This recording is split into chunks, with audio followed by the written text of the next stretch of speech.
Olá pessoal, tudo bem com vocês? Hoje eu tenho a honra de receber um grande amigo, um primo meu, Tenente Coronel Brilhante. Tudo bem, meu irmão? Como é que você tá? Tudo bom, Cleiton? Como é que tá as coisas aí? Tudo na paz, né? Tudo na Para mim é uma paz. honra estar aqui presente aqui nesse espaço, né? Que você já tinha disponibilizado, mas infelizmente já vista o tempo, o pouco tempo que nós temos. Aí hoje, como tinha prometido, né? Depois do carnaval, a gente vinha aqui bater um papo e estamos aqui hoje marcando presença. Agradecer o espaço, né? Agradecer a Deus por estarmos aqui hoje presente.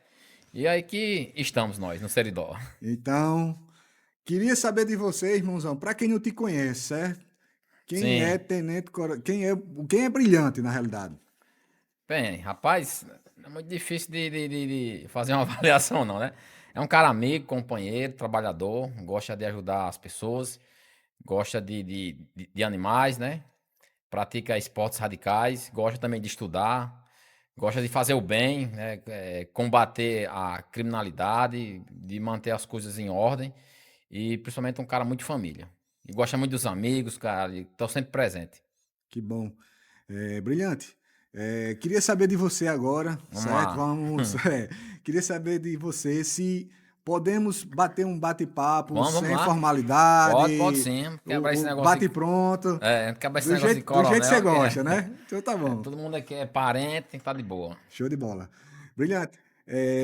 Não tenho dúvida que, assim como na área privada, na área pública, todos têm a mesma dificuldade. Então, eu queria fazer um bate-bola aí com você, mais ou menos fazendo algumas analogias. No setor Sim, privado, a gente tem muita dificuldade em fazer gestão de pessoas, pelo fato de que pessoas é quem move o mundo. sim. Eu não tenho dúvida que no seu comando você deve ter aí centenas de pessoas que está abaixo e você já gerenciou centenas de pessoas, né? Eu Isso. queria saber de você quais são as grandes dificuldades hoje que você, como gestor, tem em relação a comandar várias pessoas. Assim, não é fácil, né? Primeiramente, não é fácil porque é na área da segurança e é uma profissão muito estressante. Outro fator bastante interessante é que hoje, nas Forças Armadas, na Polícia Militar, na Polícia Civil, tem muitos policiais que estão por conveniência e não por convicção.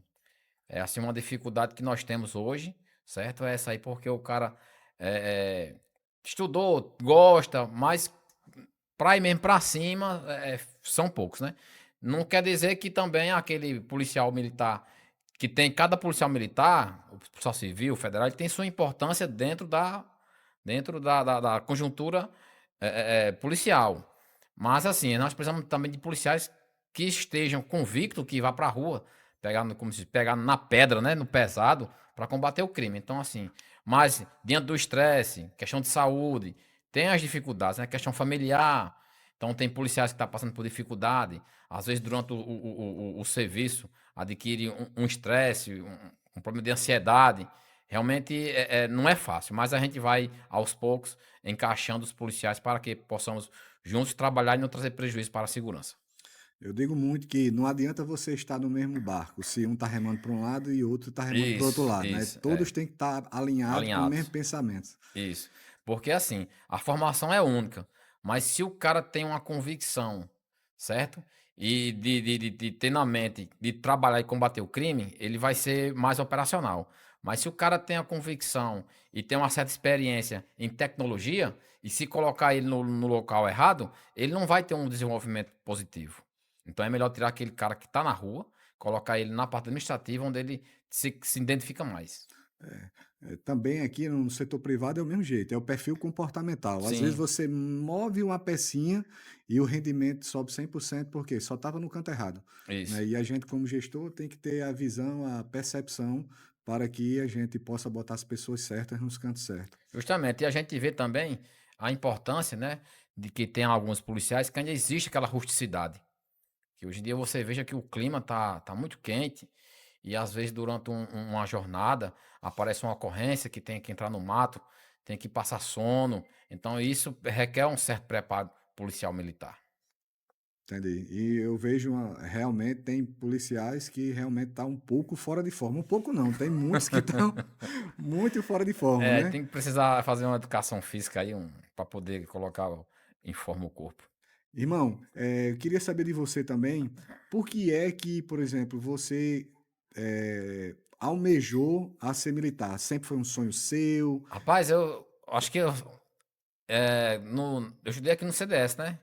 No tempo do Padre Teste, eu estudei no CDS e tive bons professores, né? Importante que eu tive bons professores e chegamos a um êxito, né, positivo na nossa carreira. Mas assim, rapaz, na verdade, eu fazia um curso de aviação civil, né?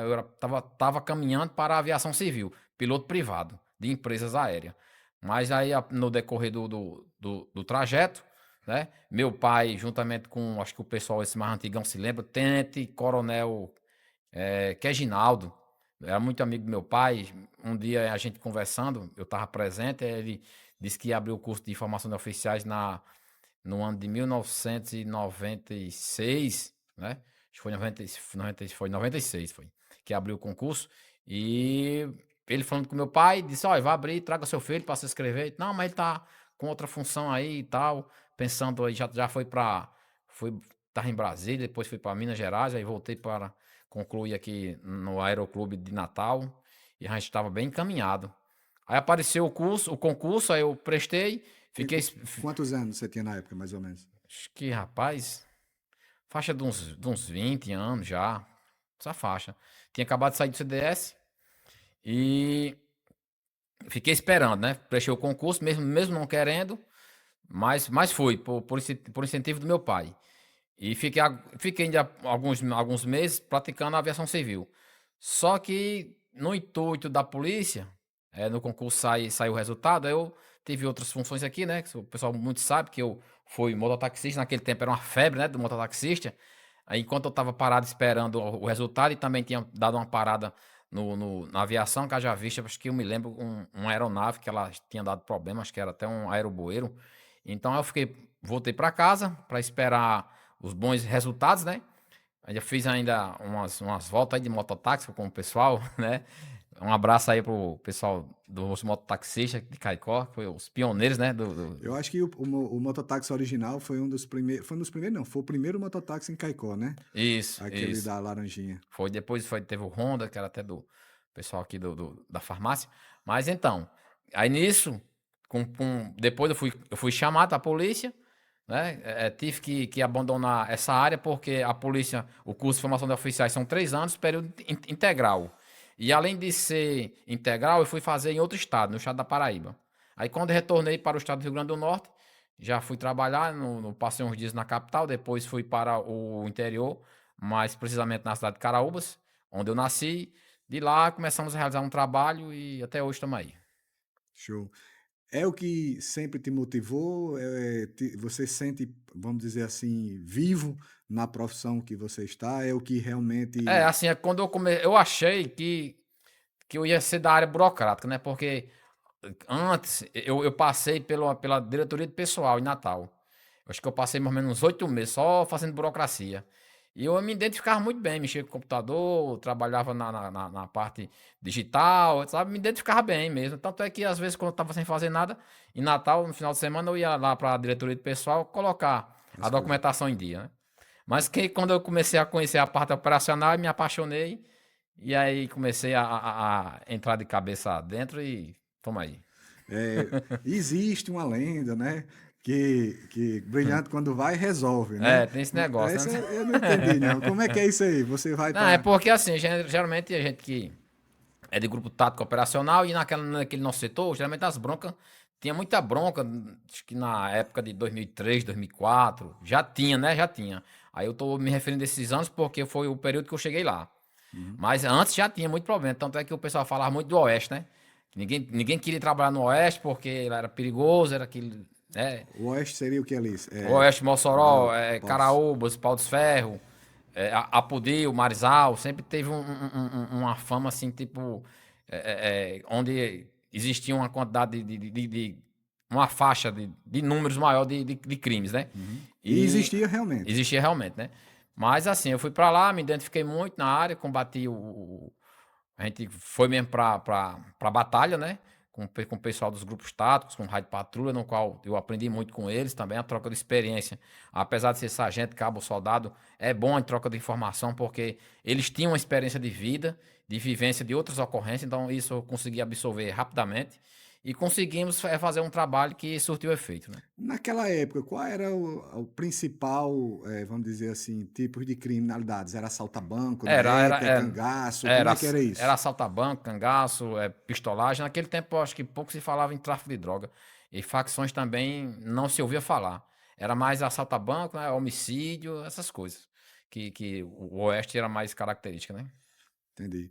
E eu não tenho dúvida, Brilhante, que nessa sua jornada aí de muitos anos já de experiência, de troca de tiro, de muitas abordagens, você tem várias histórias aí para Ah, contar, vai ter. É. de boa a ruim. Você teria como citar algumas dessas que ficam assim para a memória, assim, esse Rapaz, assim, cara? tem uma bem engraçada, né? Acho que foi a primeira ocorrência que eu peguei em Caraúbas, cara. A primeira ocorrência que eu cheguei em Caraúbas, eu me lembro, era à noite. Eu fui lá no bairro Leandro Bezerra. Quem é de Caraúbas sabe, né? Lá no bairro Leandro Bezerra. Ainda tinha, não tinha aquela praça, era uma estrada carroçal que tinha, né? Dividindo ali o centro e o bairro Leandro Bezerra. Mas próximo, acho que era mais precisamente no São Paulo de Alípio. Rapaz, era uma troca de tiro de espingarda bate-bucha, né? Eram Aí dois, dava um tiro, tirava o era cartucho, botava outro. dois cara querendo se matar com espingarda bate-bucha. Foi a minha primeira ocorrência que eu peguei em Caraúbas. Mas assim, a gente conseguiu localizar onde eu me lembro, o outro parece que se evadiu. Mas assim, fora essas, mais assim, a gente chegou, o pessoal se entregou e a gente conduziu para a delegacia e fez os procedimentos. E no pau mesmo, assim, teve uma em Caraúbas, eu acho que foi no ano de 2007, que foi mais ou menos 1 hora e 10 minutos de troca de tiro. Teve outra também na cidade de Apodi, que foi no assalto ao Banco do Brasil, que foi mais ou menos de 50 a 55 minutos também de troca de tiro. Troca de tiro intenso, né? Intensa, isso. Teve outras também, é porque assim, teve uma bem interessante, às vezes eu falo com o pessoal, uma em Belém do Brejo do Cruz, né? Foi mais ou menos 1 hora da manhã. A gente, naquela época, a Polícia Militar, ela tinha um espaço muito grande. Assim, eu acho que já vista que as outras forças de segurança eram reduzidas e a Polícia Militar às vezes fazia muitas coisas, né? Fora digamos, somente do policiamento ostensivo.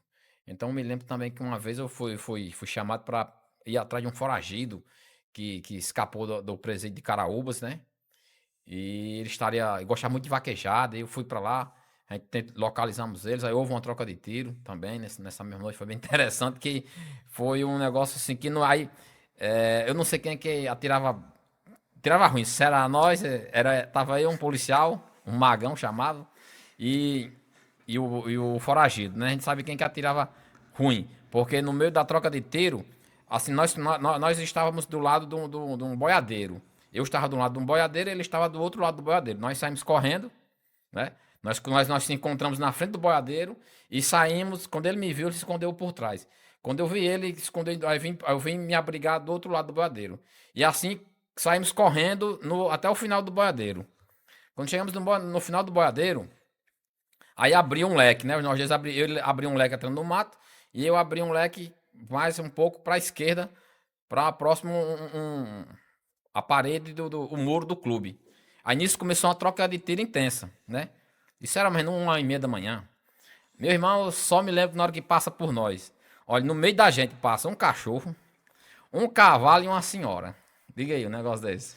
E todos os três passaram ileso. Não, passaram-se numa velocidade. A sorte que quando eu percebi, aí eu fui, coloquei a arma já na posição 3, né? Me abaixei e fiquei parado. E ele continuou atirando.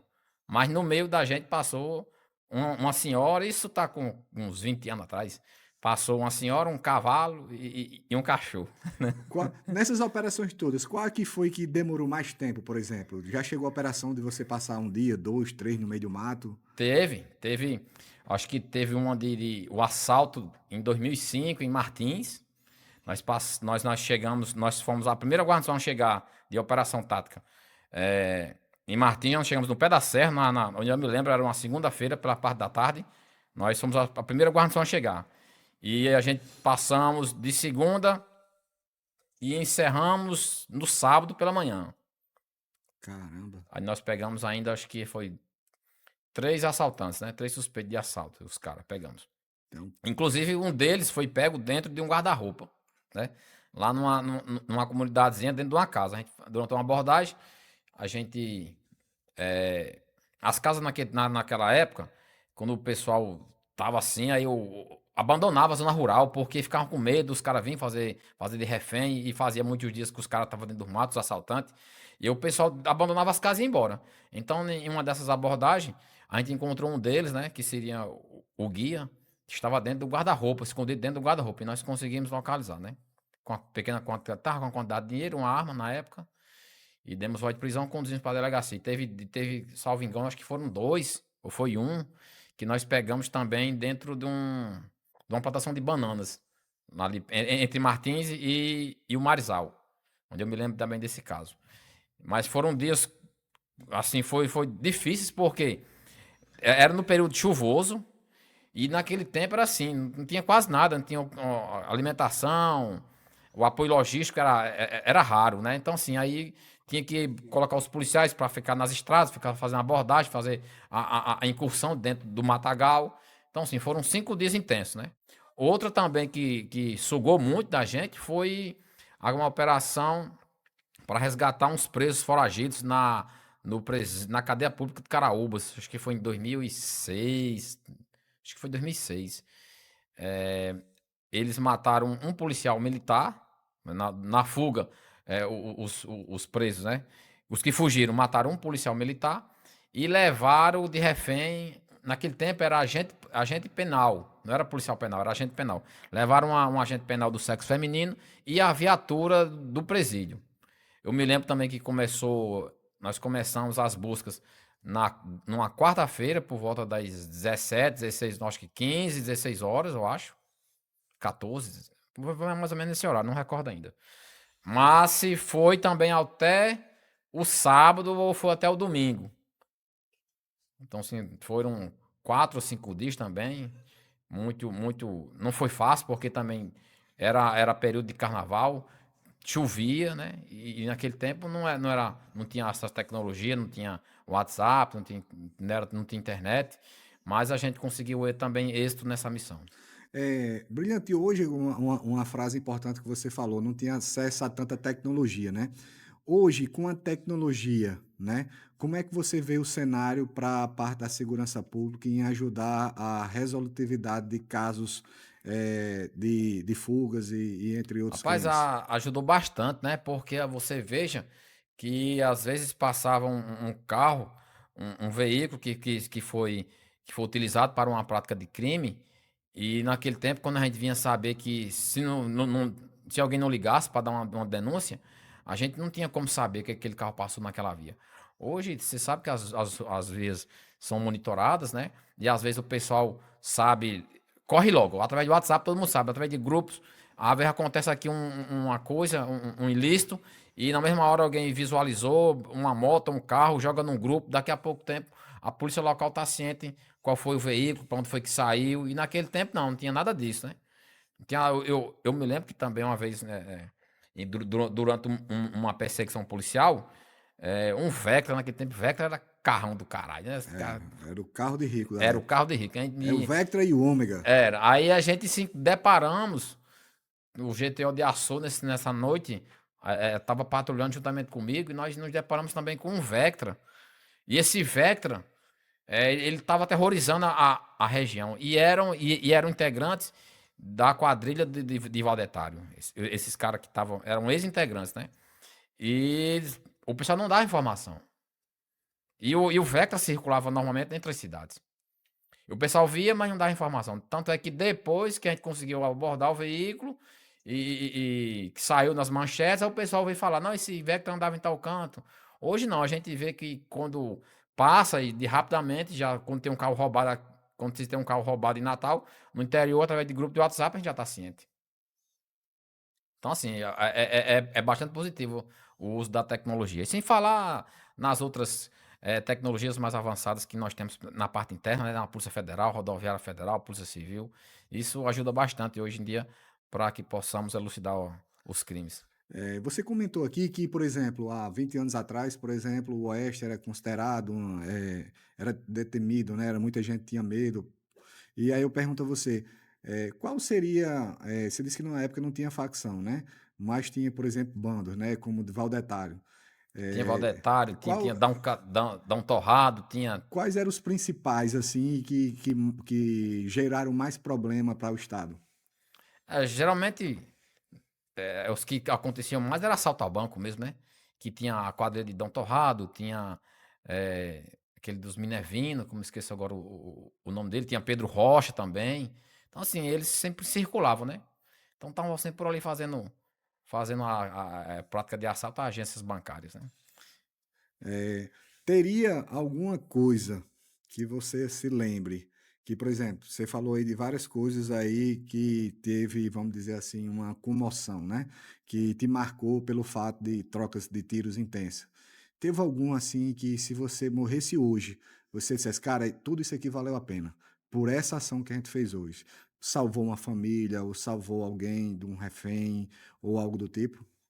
Assim, né? A gente teve, assim, algumas situações, mas não tão assim da gente chegar e já teve situações, né? Mas assim, agora no momento eu não recordo, mas já passei por algumas situações parecidas, né? Eu acho que teve na região de Caraúbas, Apudês, que o pessoal, a família tava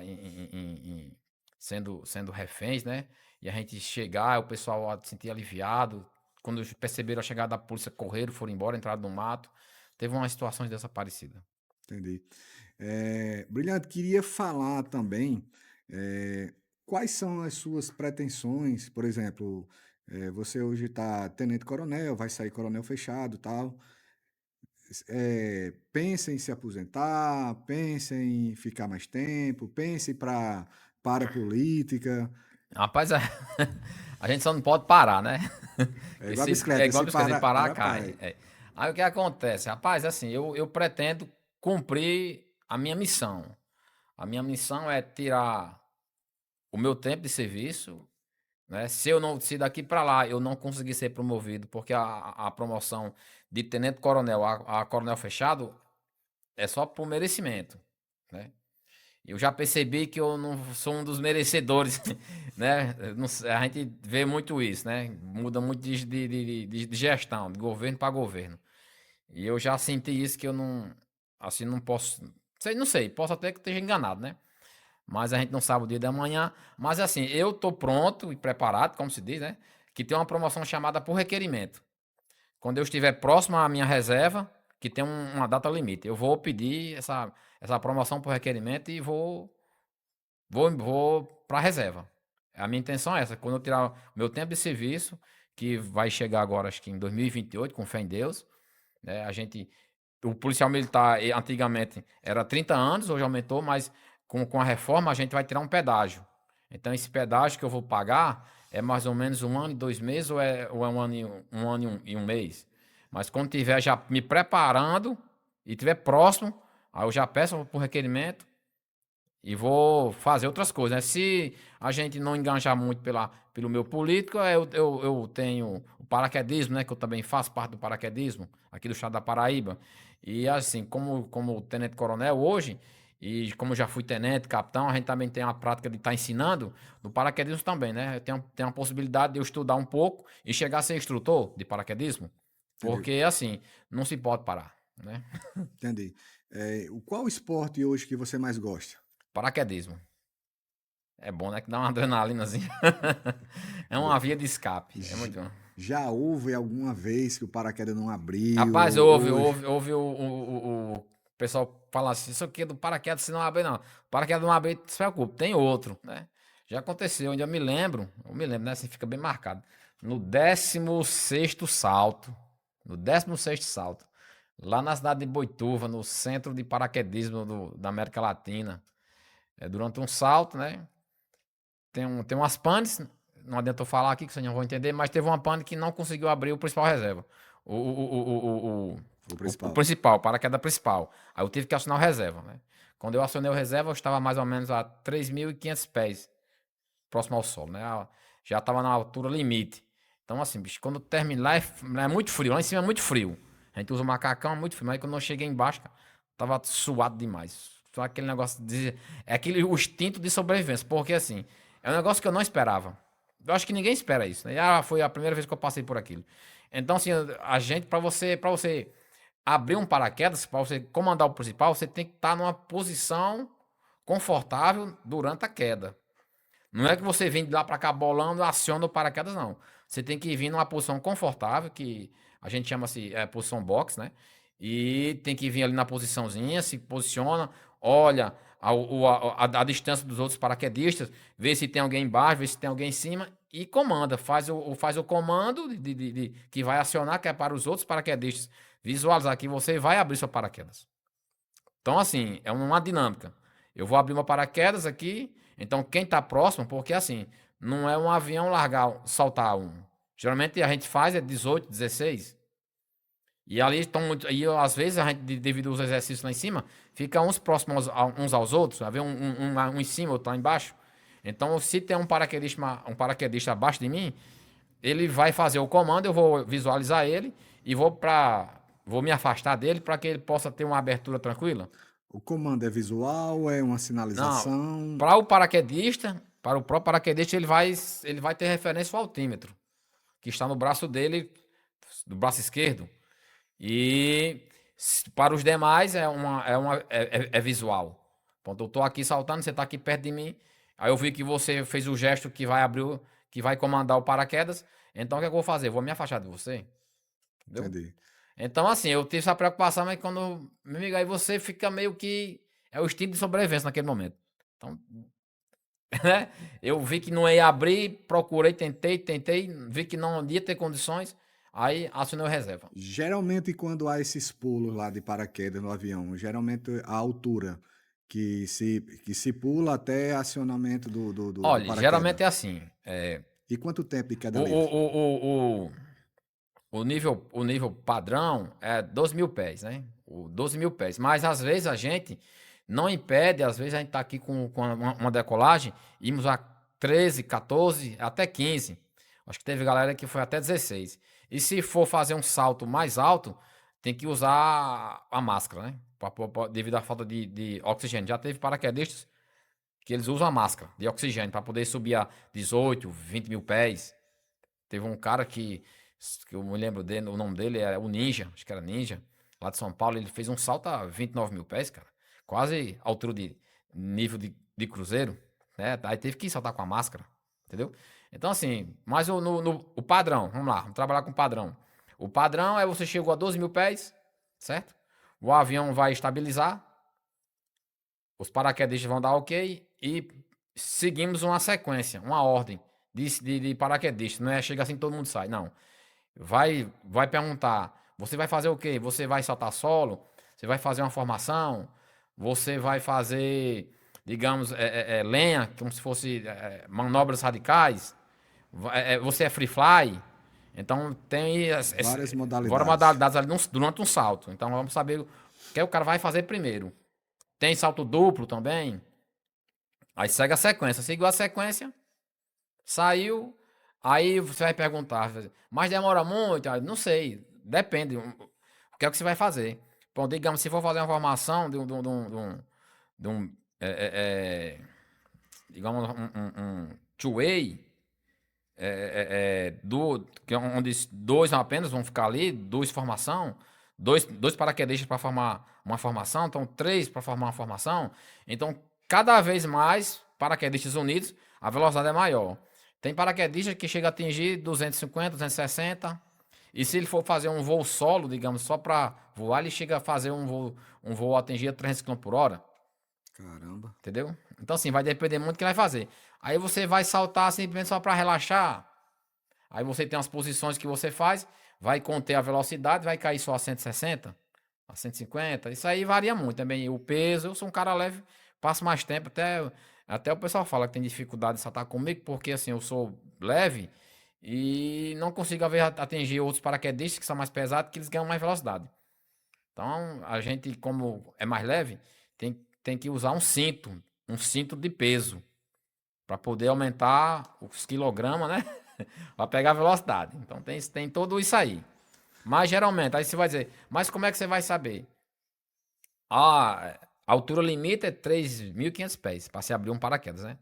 Então, eu tô saltando aqui com você, a gente combinou com a galera que eu vou abrir o meu paraquedas a 4.500 pés. Entendi. Você, Entendeu? você, Aí os outros vão fazendo o seu tempo de acordo com o primeiro. você falou que gosta de esportes radicais. O paraquedas é um dos, né? É. Gosta de vaquejada também, aqui da região? Gosta de Rapaz, vaquejada? eu nunca tentei não, mas quando eu era aspirante, né, lá no BOP, eu praticava hipismo e equitação, né? Na cavalaria, fui da Esse, cavalaria. esse homem só gosta de correr estranha mesmo, né? É diferente dos É, iguais. aí eu, aí eu ainda pratiquei lá no curso de oficiais, de formação de oficiais, eu gostava muito da disciplina de cavalaria, processamento montado. E a gente se destacava, né? A gente é do interior, acostumado a dar de jumento, né? A gente chega um cavalo aí.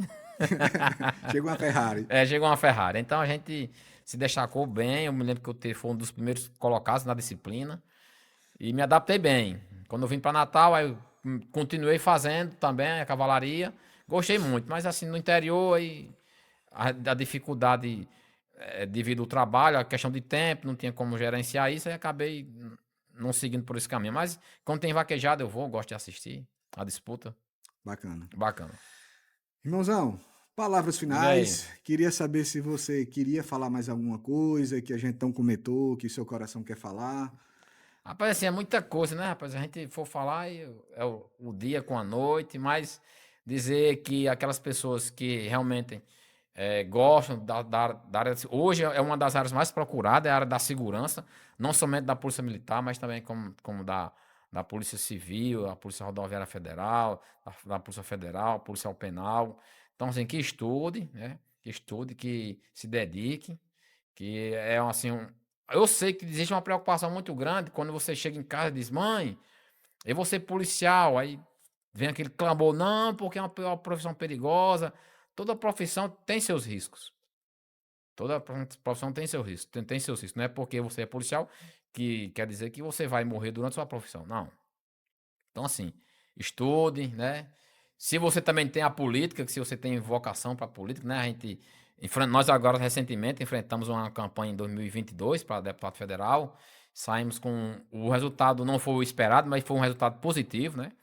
Agora a gente está aí já com o pessoal já, como se diz, trabalhando uma campanha para 2026. Aí estamos analisando, estamos junto aí com o pessoal da direita, né? Inclusive, esse final de semana agora, eu me encontrei com o Coronel Hélio, né? Um coronel, um excelente profissional da área de segurança, no qual também está engajado e já lançou a sua pré-candidatura, né? Não sei se eu posso falar, né? Pode, fica à vontade. O Coronel Hélio já lançou a sua pré-candidatura ao Senado do Estado do Rio Grande do Norte, é um cara trabalhador, um excelente profissional, que também merece um voto de confiança, merece uma credibilidade. Ele tá querendo sair para Senado, Coronel L?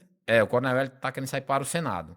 E assim, é um cara que já vem se destacando, ele já conhece da política do Rio Grande do Norte, vem ajudando muito o pessoal da direita, né? Então a gente já teve um contato agora recentemente no final de semana passado, bastante positivo, né? A gente já vê o pessoal aí com uma atenção positiva para ele também. E a gente está analisando aí o cenário. Brilhante, meu irmão, muito obrigado. Gratidão por ter disponibilizado um tempo para vir aqui falar um pouco sobre a sua vida, sobre a sua experiência. Eu creio que essa sua mensagem que você passou aí para as pessoas que querem, né, entrar na vida militar, como você mesmo disse, né, estudar, Isso, é que estudar. nada é fácil, Nada é né? É a lei fácil. da semeadura, né? Então Certeza. você vai colher o que você está plantando. Isso, com certeza. E é isso aí, pessoal. Espero que vocês tenham gostado, né? Compartilhe esse vídeo aí com os amigos para compartilhar um pouco aí sobre a história do nosso primo aqui brilhante. E até a próxima, irmão, se Deus quiser, viu? Valeu, irmão. Agradecer o espaço. Tamo Tamo junto junto. aí, viu? Valeu. Valeu, um abraço.